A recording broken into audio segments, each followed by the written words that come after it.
Kuna tabia zimetokea kwamba mahusiano ya vijana yanaanza mapema mno. Unakuta yani mtu hajamaliza darasa la 7 ameshakuwa na mahusiano ya kutosha, tena na watu tofauti, wenye maumbile tofauti, na nguvu tofauti, na damu tofauti. Mchanganyiko ule unaingia kwenye mwili wa msichana ambaye ni mdogo.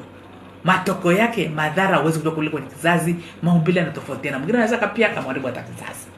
Lakini jambo lingine, mahusiano yale ya kuanza ngono mapema ambazo sio salama kumesababisha kuwa na ujauzito ambao hujatarajiwa. Wasichana wengi wanabeba mimba ambazo zitarajiwa kwa sababu hakutarajia, na yuko shuleni, yuko kwenye jamii, anataka jamii muone kwamba bado ni msichana, wanakwenda kutoa mimba kwa kutumia njia ambazo sio sahihi. P2, kuna vidonge vinaitwa P2 sasa hivi. Ukiangalia kwa asilimia kubwa ukivifuatilia kwenye mtandao, ni vidonge ambavyo wasichana wengi sana sasa hivi au watu hawasotaka kukana ujauzito nao wanaenda wanavinunua. Fiko kwenye mafamasi, kila duka ukienda zipo.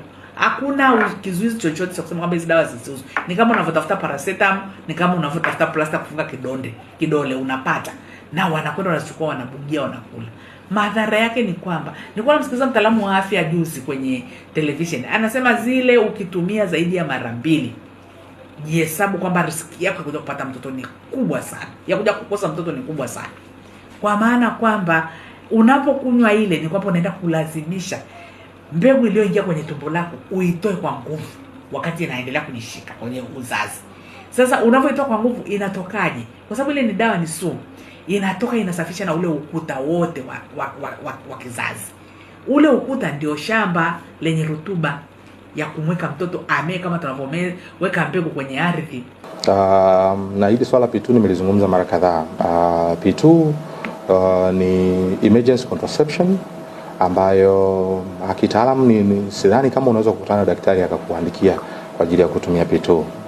Okay, hata kama mtu akitumia huwa tunasema basi mara moja uliyotumia inatosha au 2, kwa sababu ina madhara kweli.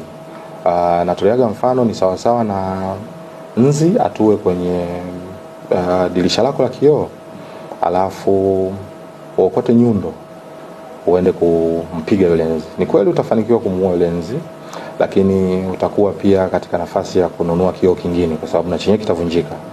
Kwa hiyo matumizi ya P2 ya muda mrefu bila ushauri wa daktari yanaweza kuwa na madhara moja kwa moja kwenye afya ya uzazi kwa mwanamke. Kama watu wameshatumia, basi wajitahidi wasitumie tena, na watuone wataalamu wa afya kwa ajili ya kuwapa ushauri mzuri zaidi wa njia gani nzuri ya kuzuia wao kupata ujauzito inapotakiwa.